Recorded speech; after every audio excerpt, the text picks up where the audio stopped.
Fala galera, beleza? Oi pessoal, tudo bem? Meu nome é Bruna. Meu nome é Olivia. E esse é o Radiologia Acadêmica. Nós viemos esclarecer as 6 curiosidades populares sobre a radiografia, o popular raio-x.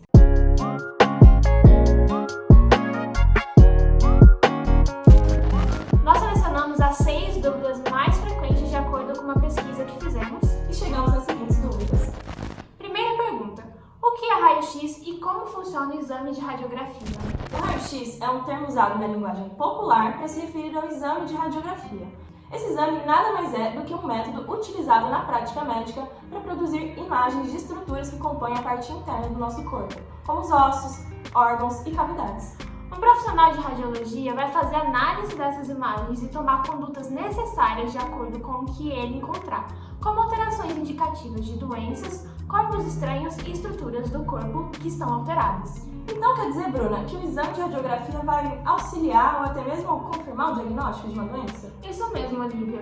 Bom, mas antes de realizar o exame, temos que ficar atentos a alguns fatores, como preparar o ambiente, fazer a limpeza do local e verificar a disponibilidade dos equipamentos. Isso aí. Além disso, é importante dar algumas orientações para o paciente. Solicitar a remoção de peças de roupa, se necessário, joias, relógios, óculos, já que eles podem se sobrepor às imagens emitidas e atrapalhar a visualização das estruturas do corpo. E tem mais, caso a solicitação do exame não seja para visualizar estruturas do tórax ou abdômen, é oferecido ao paciente um avental de chumbo para ele se proteger de radiação nessas regiões. Mas e aí, como é feito o exame mesmo? Bom, o paciente vai ser posicionado em frente ao mural ou deitado na mesa em uma posição específica daquele exame solicitado. Então, durante o exame, um equipamento chamado de gerador vai emitir um feixe de ondas eletromagnéticas em uma frequência que corresponde aos raios-x. Por isso, o exame recebe esse nome popularmente. Esse feixe de raio-x será irradiado e vai atingir a parte do corpo do paciente que está sendo examinado. Parte atravessando o corpo do paciente, parte sendo absorvida pelas estruturas do organismo dele. A absorção desses raios vai acontecer em diferentes intensidades, de acordo com cada estrutura. Os ossos, por exemplo, absorvem mais e os músculos absorvem menos. Os raios-x não absorvidos atravessam o corpo e atingem uma chapa feita de material sensível à radiação, a qual pode estar atrás da parte do corpo analisada, que é o caso do mural, que a gente falou anteriormente, ou o paciente pode estar deitado sobre ela, o que é chamado de mesa. Ao atingir essa chapa, as imagens das estruturas internas das partes do corpo são geradas, de modo que a diferenciação dos tecidos presentes nessa imagem se dá pelo fato daqueles tecidos absorverem mais ou menos radiação. Os tecidos que absorvem mais raio-x aparecem na imagem com uma coloração mais branca, são chamados de radiodensas ou radioopacas. E os tecidos que absorvem menos raio-x, ou seja, que a radiação os atravessa com mais facilidade, vão aparecer como uma imagem de coloração mais escura, sendo chamadas de estruturas radiotransparentes. Segunda pergunta: qual a diferença da radiografia com os outros exames de imagem? Bom, Olivia, a radiografia é um exame que consiste na aplicação de uma radiação ionizante capaz de atravessar alguns tecidos do corpo e de ser absorvida por outros, gerando fotografias. Sendo assim, a radiografia é muito utilizada para obter imagem dos pulmões, para investigação de infecções como a pneumonia, tuberculose, alguns tumores e também é usada para obter imagem dos dentes e dos seios da face, também para o auxílio de avaliações ortopédicas como no diagnóstico de fraturas. Mas existem outros tipos de técnicas empregadas na imaginologia, como por exemplo a tomografia computadorizada, a ressonância magnética e a ultrassonografia. A tomografia computadorizada é uma espécie de evolução do raio-x, em que são obtidas imagens tridimensionais e altamente detalhadas de praticamente todas as regiões do corpo. Por isso, ela é importante na identificação de infecções, determinação de inflamações do abdômen e também de sangramentos, hernias de disco, traumatismos cranianos e tumores. Já a ressonância utiliza um potente campo magnético para obter imagens tridimensionais com alto nível de detalhamento, não utilizando radiação ionizante, como acontece na radiografia e na tomografia. A ressonância, então, permite a investigação de uma série de anormalidades, como as alterações vasculares, infarto, aneurisma, trombose, AVC, distúrbios neurológicos, além de alterações nos órgãos do abdômen e da pelve. Por fim, a ultrassonografia, que também não utiliza nenhum tipo de radiação, vai diferir do raio-x da tomografia por ser seguro para os embriões e fetos. Por isso, um dos seus principais usos é no acompanhamento da gestação. Terceira pergunta: quando a radiografia é indicada? Bom, as radiografias devem ser realizadas quando resultarem em um benefício para o paciente. sendo que as exposições devem ser ajustadas com valor mínimo que permita uma boa qualidade de imagem, mas que garanta a maior proteção possível ao paciente. Uma portaria do Ministério da Saúde define que o indivíduo comum não deve ser exposto a mais que 1 milisievert durante um ano. O milisievert é a unidade que mede os efeitos biológicos da radiação em joules por quilo.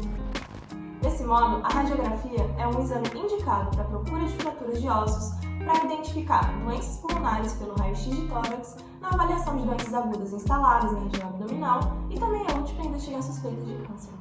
Quarta pergunta. Os exames de raio-x fazem mal? Ele pode causar câncer? Para a gente responder essa questão, primeiro a gente precisa entender os efeitos biológicos decorrentes da radiação ionizante, como é a radiação do raio-x. Eles podem ser divididos em determinísticos e estocásticos.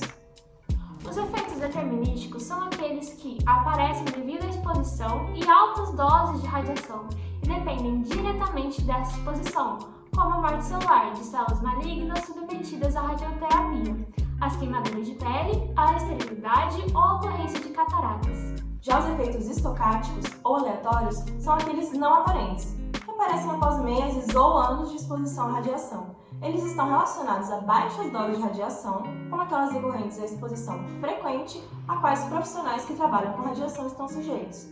A probabilidade da ocorrência do efeito estocástico é proporcional à dose. Os efeitos mais relevantes são a mutação e a carcinogênese. Contudo, um exame de raio-x emite muito pouca radiação no paciente. O único cuidado que devemos ter é com a repetição de exames em períodos curtos de tempo ou até com outros meios de radiação que recebemos com a própria luz natural, para não recebermos radiação de modo desnecessário.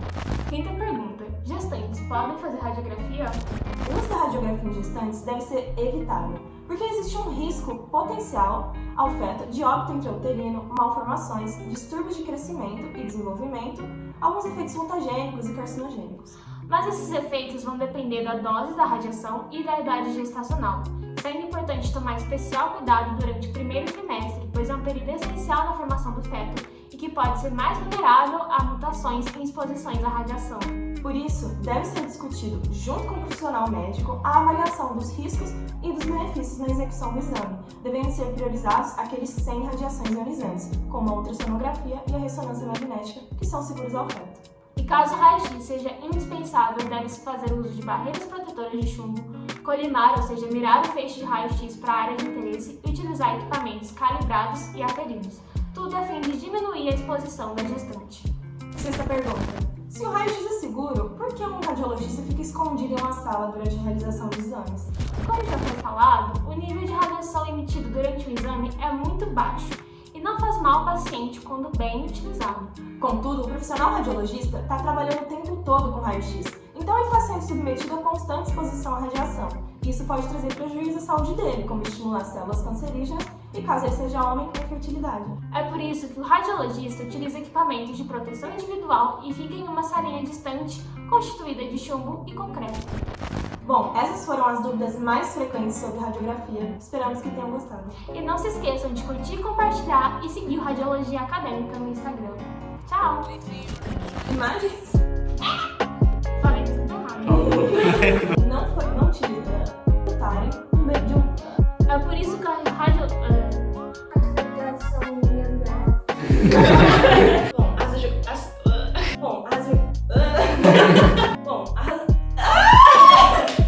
Vai ter sim no corte, hein?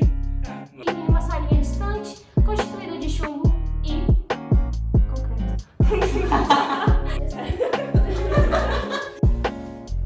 Vai lá. Não. Show.